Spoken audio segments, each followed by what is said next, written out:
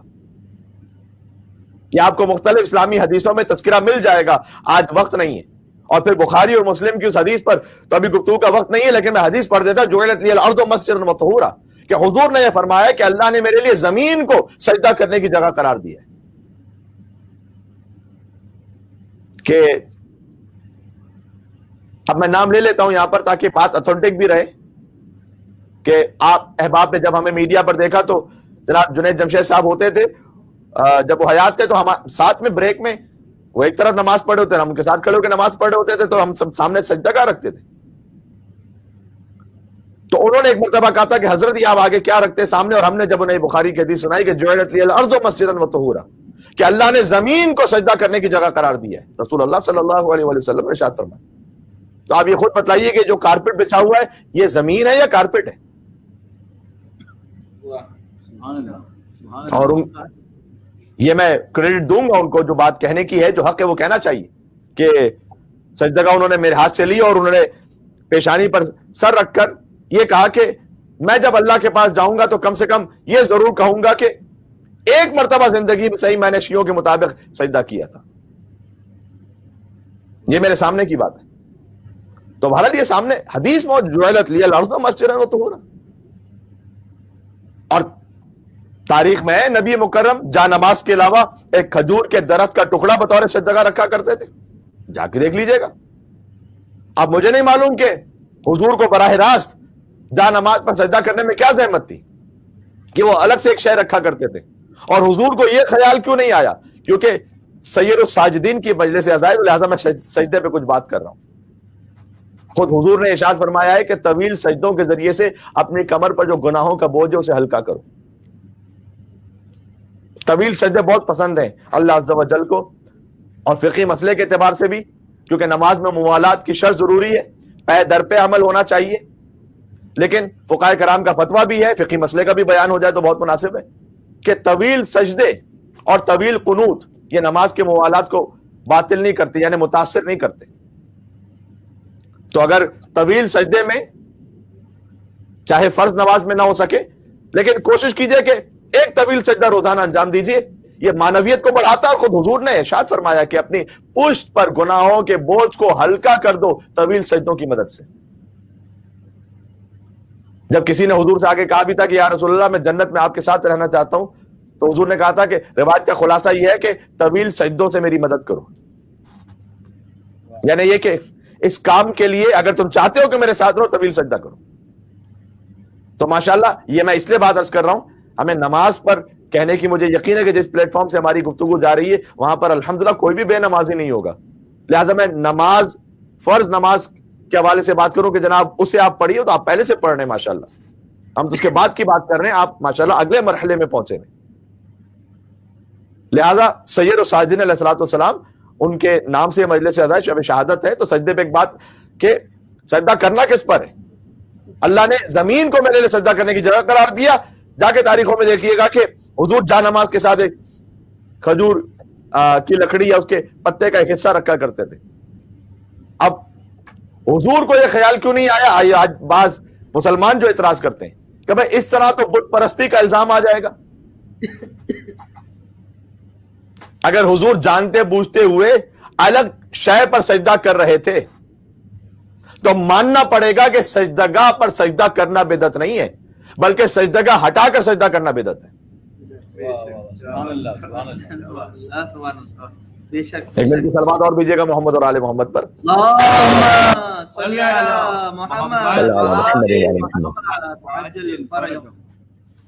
اور اس وقت کے کسی مشرک نے بھی اعتراض نہیں کیا کہ ہم میں اور آپ میں فرق کیا رہ گیا کہ ہم بھی ایک بت کے سامنے جھکتے ہیں، آپ بھی ایک شے کے سامنے جھک رہے ہیں. کسی مشرک نے یہ نہیں کہا کہ بھئی اگر مشرک ہے تو پھر ہم دونوں ہیں، اور موحد ہے تو ہم دونوں ہیں.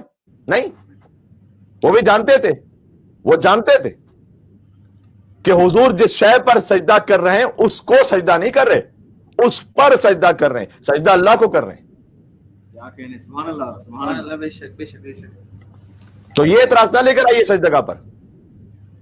مرسل اعظم سجدہ کرتے رہے، نہ کسی صحابی نے ٹوکا، نہ کسی کافر کو اعتراض ہوا. اب یہ خیال آج ہی کہ مسلمان کو کیسے لاحق ہو گیا کہ اس طرح تو بت پرستی کی شکل پیدا ہو جاتی ہے. اور آپ یقیناً متوجہ ہے کہ بت پرستی کے معنی بت کو سجدہ کرنے کے ہیں. سجدگاہ میں سجدگاہ کو سجدہ نہیں ہوتا، سجدگاہ پر سجدہ ہوتا ہے. اگر یہ فرق کل کے کافر کو معلوم تھا تو آج کے بعض مسلمانوں کو کیوں نہیں معلوم؟ تو دو ہی باتیں ممکن ہے کہ یا مسلمان تعصب اور تنگ نظری کا شکار ہیں اور افتراق ایجاد کرنا چاہتے ہیں، یا مسلمان اتنا بھولا اور ناواقف ہو گیا ہے کہ اسے بت اور سجدگاہ کا فرق ہی نہیں معلوم. اسے سجدگاہ خاک شفا اور نعوذ باللہ کسی بت کا اسے فرق ہی نہیں پتا چل رہا. حقیقت تو یہ ہے کہ جو ذہن بت پرستی کے سائے میں پرورش پاتا ہے اسے ہر منزل پر بت پرستی اور شرک نظر آتا ہے، اور وہ مسلمان اگر بت پرستوں کے بجائے بت شکن کا پرستار ہو جاتا تو یہ خیال ذہن میں آتا ہی نہیں. نعرہ حیدری پر محمد والے محمد صلوات اللہم صلی علی.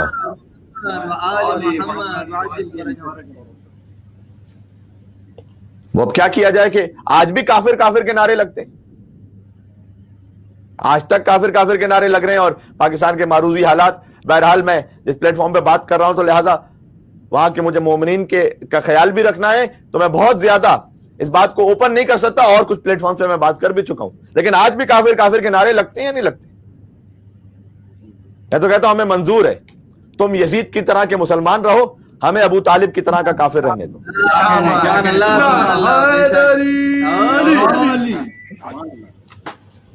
ٹھیک ہے، یہ ہمیں منظور ہے. جب حضرت ابو طالب علیہ السلام کفر کے فتوے سے نہیں بچ سکے تو پھر ہم کس قطار اور شمار میں؟ امام حسین علیہ السلام پر قاضی شورا نے نہیں فتویٰ لگایا تھا کیا؟ یہ جو ہمارے لیے فخر کی بات ہے کہ جو فتویٰ امام حسین علیہ السلام پر سن 60 ہجری میں لگا تھا وہ آج ہم پر لگ رہا ہے. ٹھیک ہے، ہم آپ کے مقدسات کی توہین نہیں کرتے کہ نقص امن کا کہیں خطرہ نہ ہو جائے، ہم بھی پرامن بقائے باہمی چاہتے ہیں. لیکن مسئلہ یہ بھی تو ہے نا کہ آپ کے مقدسات کی فہرست بھی تو روز بڑھتی چلی جا رہی ہے. سبحان اللہ سبحان اللہ سبحان اللہ. معاملہ یہ بھی تو ہے نا. ارے بھائی کہیں تو سٹاپ کرو.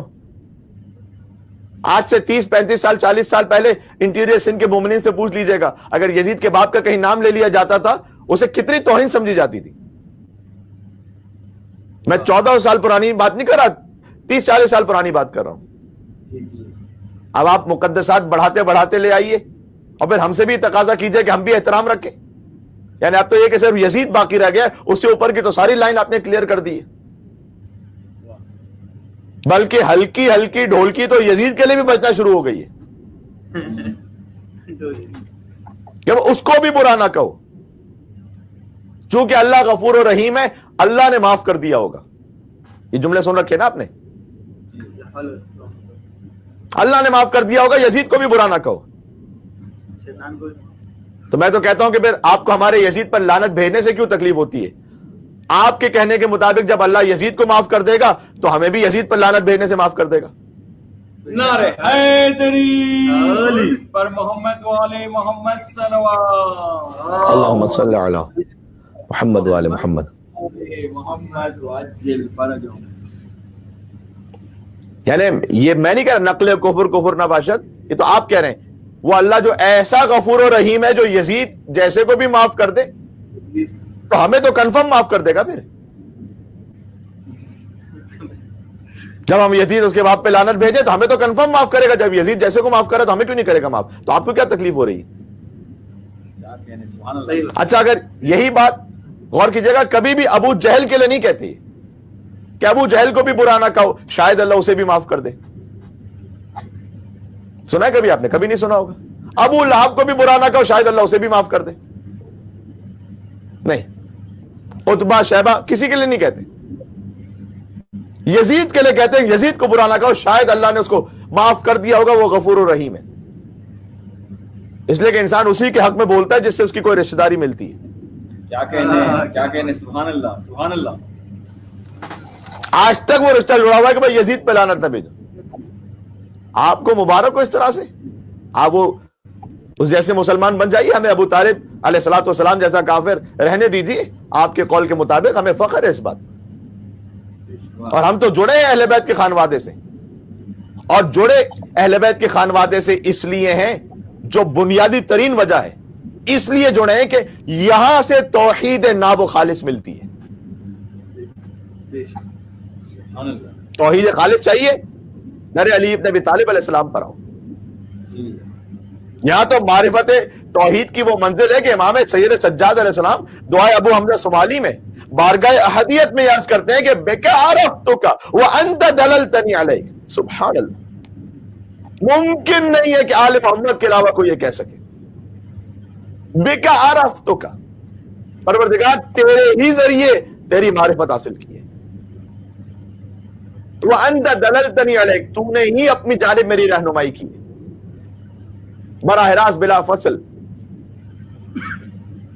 چرند پرند درخت ستارے سیاروں کے ذریعے سے ائمہ علیہ السلام نے نہیں پہچانا اللہ کو. اور ممکن بھی کیسے تھا؟ اس لیے کہ کچھ نہیں تھا اور یہ تھے. پھر آگے امام نے کہا ولولا انت لم ادر ما انت، پروردگار اگر تو نہ ہوتا تو میں نہ پہچان سکتا کہ تو کون ہے. یعنی تو نے ہی براہ راست مجھے سمجھایا ہے کہ میں کون ہوں، کہ تو کون ہے. توحید کا ایسا خالص بیان کہاں ملے گا آپ کو؟ امام سجاد علیہ السلام کی دعا سے پڑھ رہا ہوں. اور یہ انداز فقط مولا امام زین العابدین علیہ السلام کا نہیں ہے، بلکہ آل محمد کا مشترک انداز ہے یہ. کہ امیر بیان نے دعائے صباح میں یہ نہیں فرمایا کہ یا من دل علی ذاتہ بذاتہ وتنزہ عن مجانست مخلوقاتہ، اے وہ خدا، یہ مولا کائنات کا بیان دعائے صباح، اے وہ خدا جس نے اپنی ذات کی طرف اپنی ذات ہی سے رہنمائی کی ہے. اس کی معرفت کا کوئی اور ذریعہ نہیں ہے، خود وہ اپنی معرفت کا ذریعہ ہے. سوائے ائمہ علیہ السلام کے ممکن نہیں کوئی جملے کہہ سکے. یہ توحید خالص لے کر آؤ کہیں پر. حتیٰ انبیاء علیہ السلام کے واقعات میں بھی یہ طریق معرفت نہیں ملتا کہ براہ راست بلا فصل خدا کی معرفت. حضرت آدم اور حضرت ابراہیم علیہ السلام کے واقعات اس بات کی گواہ، وقت نہیں کہ میں تفصیل میں جاؤں. اور اس کی وجہ بہت سامنے کی ہے کہ انبیاء کی تخلیق زمین و آسمان کے بعد ہوئی ہے. غور کیجئے گا، انبیاء کی تخلیق زمین و آسمان کے بعد. جبھی تو خاک سے حضرت آدم کو خلق کیا اللہ نے. تو خاک پہلے سے ہے نا، تب حضرت آدم علیہ السلام کو خلق کیا. تو زمین پہلے سے ہے، آسمان پہ. انی جاعل فی الارض خلیفہ. ملائکہ نے جب اعتراض کیا تو اللہ سبحانہ وتعالیٰ نے جواب دیا کہ میں زمین پر خلیفہ بنانے والا ہوں. جب اللہ نے کہا میں زمین پر خلیفہ بنانے والا ہوں، اس کے بعد ملائکہ نے اعتراض کیا. یعنی کہنے کا مقصد ہے کہ زمین پہلے سے ہے نا، تب حضرت آدم کو خلیفہ بنایا جا رہا ہے. تو انبیاء علیہ السلام کی تخلیق زمین و آسمان کے بعد ہے. تو انبیاء علیہ السلام جو کہ معصوم ہے، اور ظاہر ہے کہ ہم تو خاکی اور خاطی انسان ہیں، لیکن جو حفظ مراتب کی بات ہے وہ ہے کہ خلق ہونے کے بعد انہوں نے زمین کو دیکھا، پھر انہوں نے آسمان کو دیکھا، ستاروں کو دیکھا، چاند کو دیکھا، سورج کو دیکھا، سیارات کو دیکھا. ان کے ذریعے سے معرفت کو گویا معرفت کا ایک ذریعہ بنایا ان سب چیزوں کو. اور پھر اپنی اقوام کو بتایا کہ خدا کو پہچاننا ہے تو ان مخلوقات کے ذریعے پہچانے. لیکن آل محمد کی منزل اس سے جدا گانا ہے. ان کا نور اس وقت خلق ہوا جب زمین نہیں تھی، آسمان نہیں تھا، ستارے نہیں تھے، کواکب اور سیارے نہیں تھے. اس لیے قدرت نے آواز دی کہ اے نور محمدی صلی اللہ علیہ وآلہ وسلم، کائنات مجھے مخلوقات کے ذریعے پہچانے گی. جو مخلوقات ہیں وہ اللہ سبحانہ وتعالیٰ نے گویا کہا کہ مجھے مخلوقات کے ذریعے پہچانا جائے گا اور میں آپ کو براہ راست اپنی معرفت عطا کروں گا. آپ نہ زمین کے محتاج ہوں گے، نہ آسمانوں کے محتاج ہوں گے، نہ ستاروں کے، نہ سیاروں کے. آپ کی منزل ہی الگ ہے. سب مجھے میری مخلوقات کے ذریعے پہچانیں گے اور دنیا مجھے آپ کے ذریعے پہچانیں گی. پتہ نہیں کتنی بات واضح ہو رہی ہے، تاکہ محتاج اور بے نیاز کا فرق واضح ہو جائے. اہل دنیا سمجھ لیں کہ جو کائنات کا محتاج ہوتا ہے وہ کون ہوتا ہے، اور جس کی کائنات محتاج ہوتی ہے وہ کون ہوتا ہے. سبحان اللہ. آپ اشارہ کریں گے تو چاند ٹکڑے ہو جائے گا، آپ اشارہ کریں گے سورج مغرب سے پلٹ آئے گا، آپ اشارہ کریں گے پانی جواہرات میں تبدیل ہو جائے گا، آپ اشارہ کریں گے انگریزے آپ کا کلمہ پڑھنے لگیں گے. امام زین العابدین علیہ السلام اشارہ کریں گے تو ملک الموت ان کی زائرہ کی روح کو واپس پلٹا دے گا. کیا کہنے، سبحان اللہ سبحان اللہ. ایک ایک واقعے میں ظاہر ایک ایک جملے پورا واقعہ ہے، لیکن ماشاءاللہ آپ بزرگ علماء کرام کو سماعت فرماتے رہتے ہیں. حجت اسلام والمسلمین مولانا سید ابو طالب طباطبائی صاحب، حجت اسلام والمسلمین استاد محترم مولانا قبلہ الکعبہ نادر صادقی صاحب. تو میں تو ملک کا ایک چھوٹا سا طالب علم ہوں، میں تو ثواب کے لیے بس کچھ ادھر ادھر سے جملے پڑھ دیتا ہوں، لیکن آپ تو بزرگ علماء کو سنتے رہتے ہیں، تو یہ سارے واقعات اور مطالب آپ کے پاس موجود ہے پہلے سے. مسقط کے مومنین سے میں گزارش بالخصوص مخاطب اس لیے کہ اس پلیٹ فارم سے مجلس رضا ویسے پوری دنیا میں جا رہی ہے، لیکن دربار معصومین اس کے ہوسٹ ہیں. تو ملک الموت امام زین العابدین علیہ السلام کی زائرہ کی روح واپس پلٹا دے گا اگر مولا کا اشارہ ہو جائے. کیا کہنے، سبحان اللہ. اسی طریقے سے خود صحیفہ کاملہ جو ہمارا ویسے اشرے کا موضوع ہے، کل سے پھر اس پہ تفصیل سے بات شروع ہوگی انشاءاللہ. امام زین العابدین علیہ السلام کے انداز معرفت کا شاہکار ہے. مطالعہ کیا جائے تو معلوم ہوگا کہ عبد و معبود کا رشتہ کیا ہے. حسن طلب بھی ہے اس میں، حسن قبول بھی ہے. وہ صفات و جلال و جمال کا تذکرہ اور ذات و صفات کی مباحث، معرفت کے دروس، پھر عاقبت کی فکر، خوف خدا، بیان جنت، تذکرہ جہنم، یعنی جو کچھ صحف انبیاء میں ہے اس کا مختصر مجموعہ ہے صحیفہ سجادیہ. سبحان اللہ سبحان اللہ. جبھی تو صاحبان معرفت نے کبھی اسے زبور آل محمد کا اور کبھی انجیل اہل بیت کا، اور یہ واضح کر دیا کہ اگر قرآن دیکھیں زبور آل محمد اور انجیل اہل بیت میں ایک درس پوشیدہ ہے کہ اگر قرآن آخری کتاب نہ ہوتی تو اسے بھی مصحف کا درجہ حاصل ہو جاتا، لیکن عظمت قرآن یہ ہے کہ لا رتب ولا یابس الا فی کتاب مبین وَإِنَّا نَحْنُ نَزَّلْنَا الذِّكْرَ وَإِنَّا لَهُ لَحَافِظُونَ. تو یہ جو قرآن ظاہر ہے کہ کتاب لا ریب اللہ سبحانہ وتعالیٰ کی آخری کتاب ہے، لہذا امام سجاد علیہ السلام کی دعاؤں کو مصحف نہیں کہا گیا لیکن صحیفہ سجادیہ کہا گیا، اور متکلم کو مصحف ناطق کہا گیا. تو یہ امام کی زندگی کے احوال میں سے بس چیزہ کچھ نکات ہم نے آپ کے سامنے عرض کیے. اور ذات میں گزارش کروں گا، ظاہر ہے کہ اگر آج حجاب پہ بات نہ ہو تو پھر کب بات ہوگی. ساری زندگی امام سجاد علیہ السلام گریہ فرماتے رہے، شام کہتے رہے. روایات میں میں اپنی ماؤں بہنوں سے دست بستہ گزارش کر رہا ہوں، روایات میں فقط حجاب پر اصرار نہیں ہے، شدت حجاب پر اصرار ہے. لہذا آپ اپنے حجاب میں جتنا شدت اختیار کر سکتی ہیں تمام فقہی اور شرعی قواعد کا لحاظ رکھتے ہوئے اتنا ہی زیادہ بہتر ہے، باعث ثواب ہے. حجاب فقط چادر پہن لینے کا نام نہیں ہے، چادر تو اس کا ایک حصہ ہے جس میں مکمل طور پر چھپا لیا جائے بالوں کو، ورنہ یہ کہ کتنی مرتبہ کور پورا کیا ہوا ایک خاتون نے، ایک مستور نے، لیکن مثلا فرض کیے کلر ایسا پہنا ہوا ہے کہ جو شوق کلر ہے، اٹریکٹ کر رہا ہے، نامناسب ہے. فَيَطْمَعَ الَّذِي فِي قَلْبِهِ مَرَضٌ، یہ ویسٹ نے سکھلایا ہوا ہے نا ہمیں کہ حجاب تو خاتون کی عفت کا مسئلہ نہیں، یہ تو مرد کی نگاہوں کا مسئلہ ہے، مرد اپنی نگاہوں کو ٹھیک کرے. یہ بات صحیح ہے کہ مرد کے اندر ایک خواہش اس قسم کی موجود ہے، لہذا خود قرآن میں ازواج نبی سے مخاطب ہوتے ہوئے کہ آپ سخت حجاب کیجئے. فَيَطْمَعَ الَّذِي فِي قَلْبِهِ مَرَضٌ، ہوگا کوئی ایسا، اور سنگولر استعمال کیا، مرض ایک شخص فیطمع الذی فی قلبہ مرض، یعنی الذین نہیں کہا، ایک شخص بھی اگر ایسا ہو باہر کہیں کہ جس کے دل میں مرض ہے، آپ اپنی عفت کی حفاظت کیجیے، اسے اپنی نظر کا اور اپنی خیانت کا حساب دینا ہے اللہ عز و جل کے پاس بلا شک۔ لیکن اس خاتون محترمہ سے یہ کہا گیا، اور بالخصوص دیکھیں اس کی مثال بڑی سادہ ہے، آپ پیٹرول اسٹیشن پہ جاتے ہیں، وہاں پر ممنوع ہے سگریٹ نوشی کرنا۔ اب پاکستان یا انڈیا کے حالات میں تو پھر جہاں کہیں کوئی ممنوع کا بورڈ لگا ہوتا ہے اسی کے سامنے لوگ وہ کام کر رہے ہوتے ہیں، لیکن عام حالات میں یہ ممنوع ہے، لکھا ہوتا ہے نو اسموکنگ کراس۔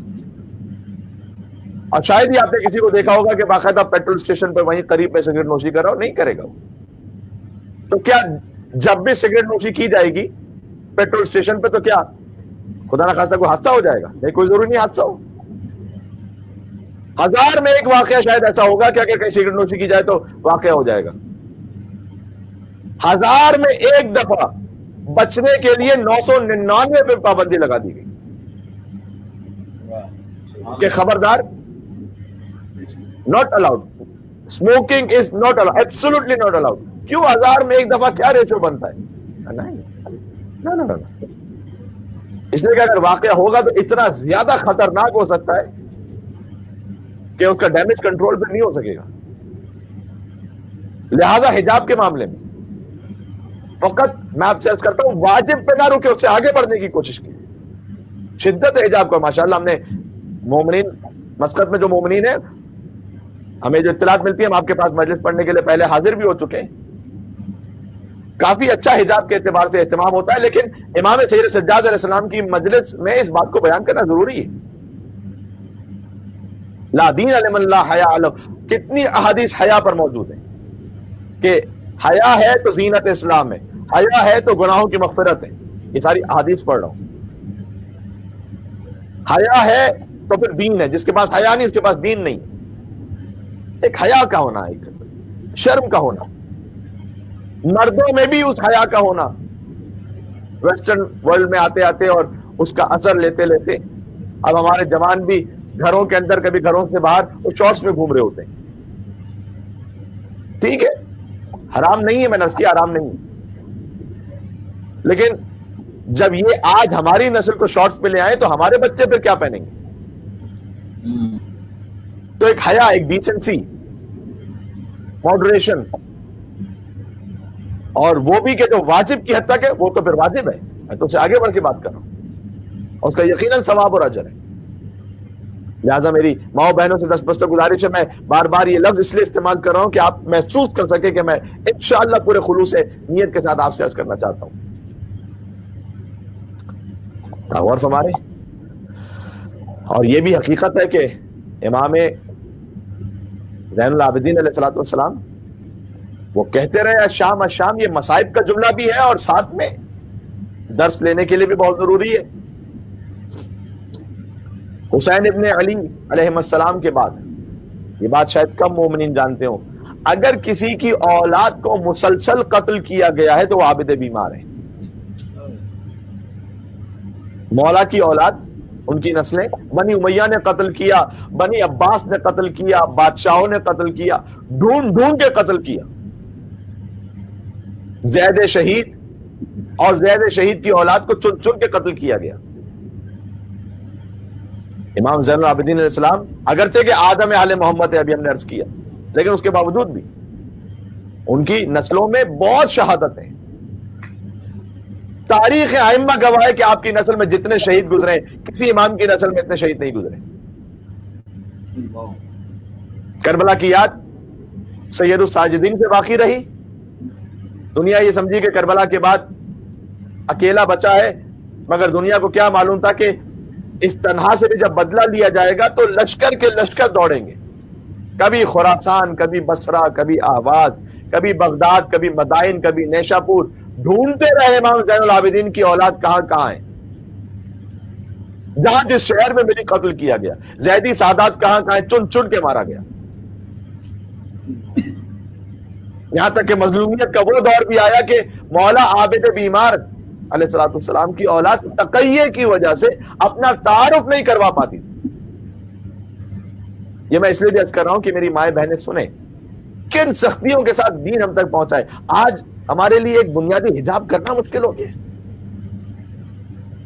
اور حجاب میں جس طرح سے جب باہر جائیں نامحرم کے سامنے ہو یا گھر میں بھی اگر نامحرم ہے تو جو قدموں کا حجاب وہ بھی واجب ہے. کس ڈریسنگ میں آپ باہر تشریف لے جا رہی ہیں اس کا بھی بہت گہرا تعلق ہے حجاب سے.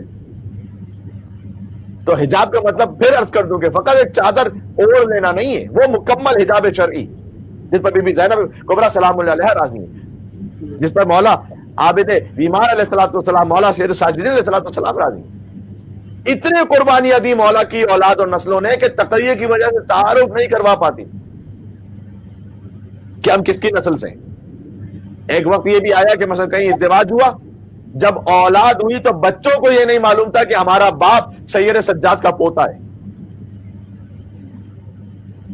یہ تاریخ میں ہے عزیزان گرامی, میں کیا عرض کروں. اور یہ تاریخ جو کہ کم مومنین تک شدت سے پہنچی, لہٰذا ہم نے مناسب سمجھا کہ اس مجلس میں اسے بھی بیان کیا جائے, اور میں یہیں سے ربط مسائل دوں گا اس کے.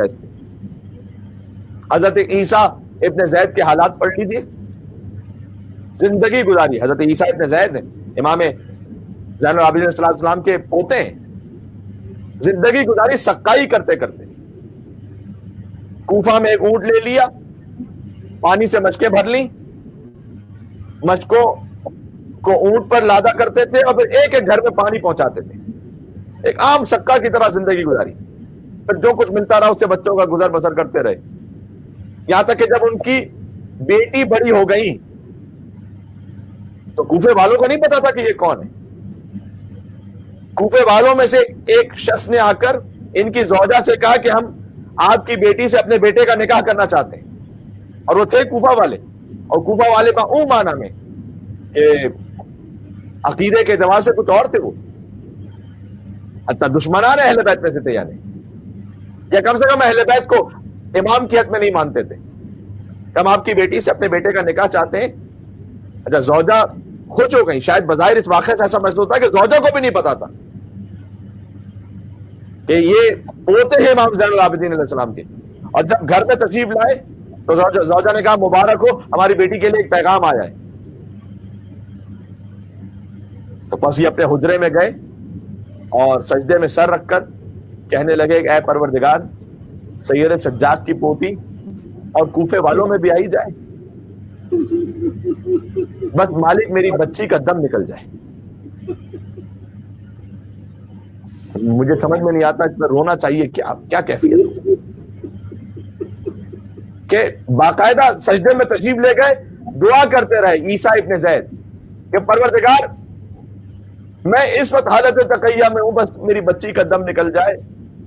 میں یہ کیسے ضبط کروں کہ سید سجاد کے خانوادے سے کوئی بی ہو اور وہ کوفے والوں میں بھی آئی جائیں.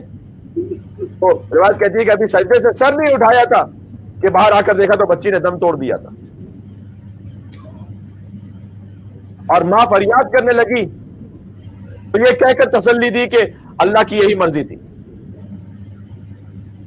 سبحان اللہ. عابد بیمار کے اب میں ایک جملہ عرض کرنے لگا ہوں, پتہ نہیں کتنی بات پہنچے گی. میں کہہ رہا ہوں عابد بیمار کے پوتے برداشت نہ کر سکے کوئی کوفی ان کی بیٹی کو اپنے ازدواج میں مانگے.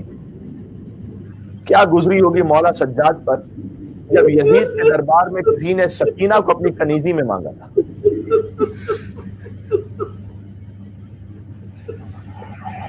کلیجہ کٹ جائے, زندگی پر رونے کے لیے ایک جملہ کافی ہے, اللہ اکبر اللہ اکبر. کچھ مجھے مصائب کا ذکر کرنا ہے. آج تو گویا ایک شب شہادت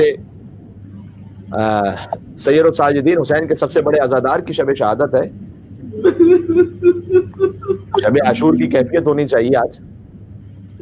وہ کہ جو بابا پر روتا رہا آج اس کا ماتم ہے, جو 35 برس تک بابا بابا کہہ کر روتا رہا. کبھی کیفیت یہ ہوتی ہے کہ شاید ہوتا ہے کہ آج آپ نے ظاہر ہے کہ مجلسیں بھی بڑی تعداد میں کی ہوں گی اور پہلی محرم سے آپ گریا کر رہے ہیں, لیکن آج میرے ہاتھ جڑے ہوئے, خستہ نہ ہوئیے گا گریا کرتے ہوئے, اس لیے کہ آج اس کا ماتم ہے جو 34 سال تک روتا رہا تھا لیکن تھکا نہیں تھا. وہ